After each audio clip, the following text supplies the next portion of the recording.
여호와의 말씀이 내게 임하여 이르시되, 임자야, 포도나무가 모든 나무보다 나은 것이 무엇이랴? 숲속의 여러 나무 가운데 있는 그 포도나무 가지가 나은 것이 무엇이랴? 그 나무를 가지고 무엇을 제조할 수 있겠느냐? 그것으로 무슨 그릇을 걸 못을 만들 수 있겠느냐? 불에 던질 땔감이 될 불이라.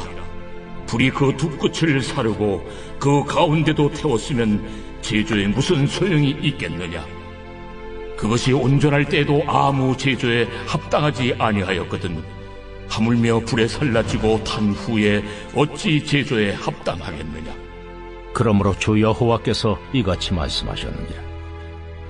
내가 숲을 가운데에 있는 포도나무를 불에 던질 땔감이 되게 한 것 같이 내가 예루살렘 주민도 그같이 할지라. 내가 그들을 대적한즉 그들이 그 불에서 나와도 불이 그들을 사르리니 내가 그들을 대적할 때에 내가 여호와인 줄 너희가 알리라. 내가 그 땅을 황폐하게 하리니 이는 그들이 범법함이니라. 나 주 여호와의 말이니라 하시니라. 오늘 말씀을 보시면 하나님께서 이스라엘을 포도나무에 비유하지 않습니까? 그래서 말씀을 묵상하다 보니까 갑자기 포도나무의 특징이 궁금해지는 거예요. 그래서 제가 이것저것 한번 찾아봤는데 여러 가지 글을 읽다가 유독 마음을 때린 글이 하나 있었습니다. 그게 뭐냐? 이 글이 와인을 제조하는 분이 쓴 글인데요. 세상에 와인 만드는 사람만큼 포도 품질이 중요한 사람이 없잖아요. 그래서 이분들이 포도 박사인데 이분이 한 말이 뭐냐? 원래 포도나무라는 말이 세상에 없다는 거예요. 왜겠습니까? 원래 나무라는 것은 곧게 위로 뻗는 튼튼한 몸체가 있고 그 몸에 가지가 있거든요. 이게 나무의 구조인데 포도의 몸통은 가지가 없어요. 왜겠습니까? 포도는 나무가 아니라 넝쿨이거든요. 그래서 넝쿨인 포도 몸통의 운명이 뭐냐? 그 몸체는 위로 뻗을 단단함이 없기 때문에 어느 정도 자라면 반드시 땅바닥을 기게 되어 있어요. 그런데 이상한 것은 땅에서 기어도 열매는 나는데 땅에서 열린 포도는 상품 가치가 전혀 없답니다. 그래서 포도의 열매를 값어치 있게 하려면 반드시 있어야 되는 게 뭐냐? 포도 넝쿨이 땅을 벗어나 위로 타고 올라갈 수 있도록 돕는 버팀목이 있어야 된다는 거예요. 그 버팀목이 없으면 100이면 100. 모든 포도나무는 땅을 기게 되어 있고 그러면 열매도 의미가 사라져요. 그런데 이 포도의 문제가 뭔가? 버팀목을 타고 하늘에 올라가면 드디어 그 높은 곳에서 열매를 맺게 되는데 볼품없는 내 몸통에 비해서 열매가 기가 막히는 겁니다. 과일로서도 인기가 있고 이걸 술로 만들면 그 비싼 와인이 되는 거예요. 그러니까 어느 날부터 사람들의 찬사가 쏟아지면서 사람들이 이 넝쿨을 포도나무라고 불러준 거예요. 그런데 그 사람이 말한 중요한 사실이 뭐냐? 사람들이 열매를 아무리 칭찬하고 넝쿨을 나무라고 불러줘도 지금 당장 버팀목을 빼버리면 그 즉시 힘없이 쓰러지는 게 포도의 몸통이고 바닥에 닿는 순간 포도 열매는 상품성이 사라진다는 거예요. 누가 뭐라고 해도 포도의 본질은 자기 혼자서는 설 수 없는 연약한 넝쿨이에요. 그래서 자기가 생각할 때 포도에게 있어서 가장 중요한 건 열매에 가려 보이지 않는 이 버팀목이다. 이렇게 얘기를 한 거예요. 그런데 제가 그 글을 읽으면서 왜 하나님이 우리를 포도나무라고 하는지 드디어 이해를 했습니다. 여러분, 우리들이 살면서 점점 더 강해지고 하늘 높이 올라가다가 각자의 열매를 맺어요. 그래서 때로는 그 열매에 대한 찬사도 받고 사람들이 나를 나무라고 불러주는 거예요. 그런데 그때 사람의 겸손이 뭐냐 하면 자기 본질을 잊지 않는 거예요. 사람은요, 누구라도 혼자 하늘로 솟는 나무가 아니에요. 우리 안에는 그럴 힘이 없어요. 원래 인간의 본질은 그냥 놔두면 흙바닥을 기면서 그곳을 벗어날 수 없는 넝쿨이에요. 그런데 이런 우리가 어떻게 하늘 높이 올라가서 가정이라는 열매를 맺고 직업이라는 열매를 맺고 이런저런 열매를 어떻게 맺었습니까? 그건 우리를 붙들어 주사 버팀목 되어주신 하나님이 있었기 때문이에요. 그런데 교만한 인간의 어김없는 특징이 뭡니까? 나의 몸통이 굵어지고 사람들이 칭찬할 만한 열매를 맺게 됐을 때 그때 하나님이 원하시는 게 뭐냐면 열매를 가리키는 게 아니라 나의 버팀목을 가리키는 거예요. 이분이 없었으면 오늘 나의 열매는 없습니다.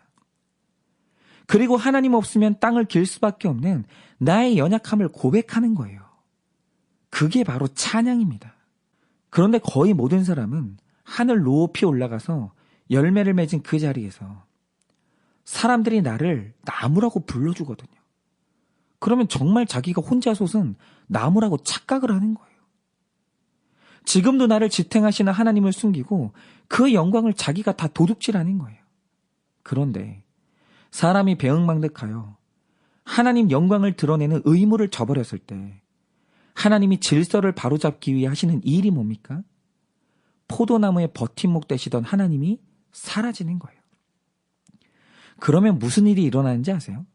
그 즉시로 포도나무는 쓰러져서 땅을 기게 되고 열매는 밟히게 되는 거예요. 그런데 아이러니하게도 이렇게 버팀목의 존재가 없어지면 그때서야 버팀목의 소중함이 선명히 드러나는 거죠. 여러분, 오늘 말씀에서 하나님이 이스라엘을 포도나무에 비유하시는데요. 말씀에 나오는 포도나무가 어떤 포도나무입니까? 버팀목이 사라지면서 나무가 아니라 넝쿨이라는 자기 정체가 드러난 포도예요. 그러자 어떤 일이 일어납니까? 성경에서 포도나무를 말할 때는 언제나 열매를 언급하거든요. 그런데 성경에서 포도나무를 언급하면서 열매를 말하지 않는 본문은 여기가 유일해요. 왜일까요? 오늘 본문에 나오는 포도는 버팀목이 사라지면서 땅바닥을 기고 있는 넝쿨을 의미하거든요. 그런데 나무로서 포도는 최고의 가치를 지니지만 바닥을 기는 넝쿨은요, 열매가 열렸다 해도 쓸 수가 없고 줄기가 약해서 그릇이나 못을 만들 수도 없고 그냥 불 속에 넣는 것 말고는 할 게 없는 거예요. 그런데 하나님께서 포도를 땅에 쳐박으시고 아무 쓸모없게 만드신 이유가 뭡니까? 7절 말씀처럼 이상하게도 하나님이 사라져서 불 속에 들어갈 신세가 되어 봐야 나를 지탱하던 여호와를 다시 알고 만나게 된다는 거예요. 바로 이겁니다. 교만해진 포도나무 인간이 내 버팀목 대신 하나님을 다시 만나는 유일한 방법이 뭐냐? 하나님이 사라지면 돼요. 그러면 하나님이 사라지고 없는 자리에서 하나님을 다시 느끼고 그분을 다시 만나는 겁니다. 저는 이게 우연이 아니라고 생각하는데요. 어제 본문을 보시면 하나님이 멸망하는 세상 가운데서도 살리겠다고 언급하신 세 사람이 나옵니다. 바로 그게 노아, 다니엘, 욥인데 이 세 사람의 공통점이 뭔지 아십니까?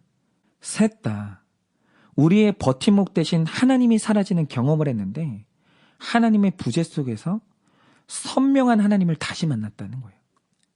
우리가 노아를 한번 생각해보자 이거죠. 노아의 시대에 홍수가 왔는데 여러분, 이 홍수의 의미가 뭡니까? 여러분께서 창세기 1장 2절을 보시면 가장 원시 상태의 지구를 어떻게 기록합니까? 이렇게 말하죠. 땅이 혼돈하고 공허하며 흑암이 깊음 위에 있고 하나님의 영은 수면 위에 운행하시니라 라고 했어요. 그런데 여기서 하나님의 영이 수면 위를 운행했다는 말의 의미가 뭐냐면 최초의 지구는 물로 덮여 있었다는 거예요. 그런데 그 지구에 하나님이 손을 대자 일어난 일이 뭡니까? 물을 한 곳에 모으시면서 땅이 드러났고 이제 물은 땅의 경계를 넘지 않게 된 거예요.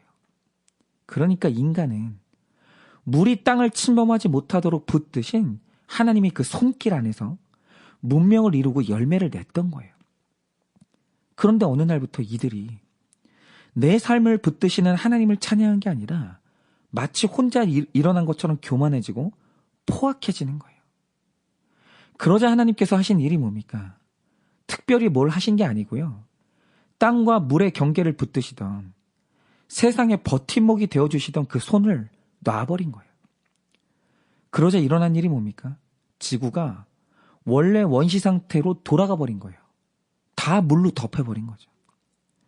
여러분, 하나님이 부재한 세상은 이런 거예요. 그런데 아이러니한 건 하나님의 부재로 세상이 다시 물로 덮이자 바로 그때 붙들어 주셨던 하나님의 손길을 다시 느끼고 하나님을 다시 만난 거예요. 여러분, 욥도 마찬가지죠. 그 부자였던 욥의 삶에서 지탱해 주시던 하나님의 손길이 사라지자 어떤 일이 일어납니까? 그의 삶이 무너지더니 땅을 기기 시작하는 거예요. 그러니 열매였던 명성도 사라지고 가족도 사라지고 돈도 사라지고 다 사라졌는데 신기하게도 하나님의 부재를 체험한 욥이 하는 고백이 뭡니까? 욥기 42장 5절에서 그 유명한 고백을 합니다. 내가 주께 대하여 귀로 듣기만 하였사오나 이제는 눈으로 주를 배움나이다. 뭡니까? 하나님이 늘 나를 붙들고 계실 때는 하나님을 귀로만 들었어요. 그런데 하나님이 떠나시니까 그때서야 하나님을 더 선명히 느끼고 눈으로 뵙는 역사가 일어나는 거예요. 이게 아이러니죠. 바로 이게 어리석은 우리 인간의 모순이라는 거예요. 이런 배우자가 우리 곁에 있을 때는 배우자 귀한 줄을 몰라요. 배우자 고마운 줄을 모릅니다.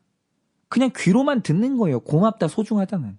그런데 귀로만 듣던 배우자의 고마움, 배우자의 귀함을 언제 눈으로 보게 됩니까? 배우자가 사라져야 그때 그 소중함과 빈자리가 눈에 들어오는 거예요.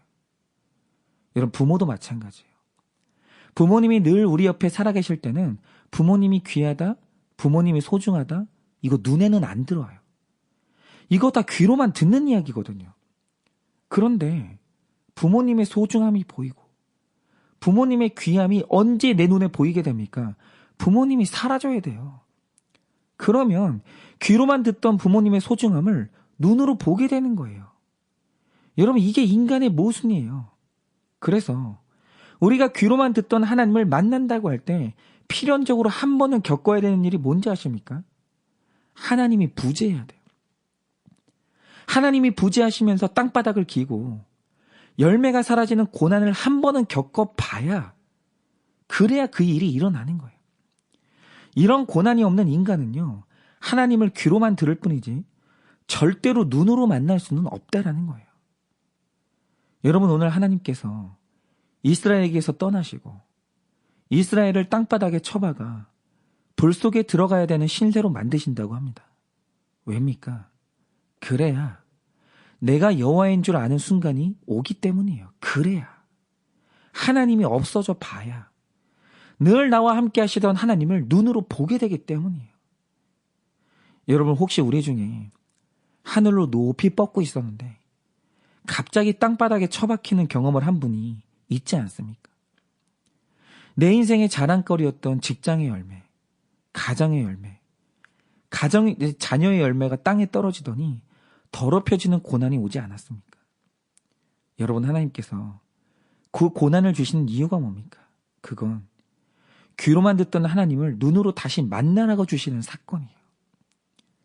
잊혀졌던 여호와를 다시 만나라고 주시는 사건이 하나님의 부재예요. 그러니 하나님의 부재 속에서 하나님의 존재를 다시 만나 다시 일어서는 여러분 되시기를 예수님의 이름으로 축원을 드립니다.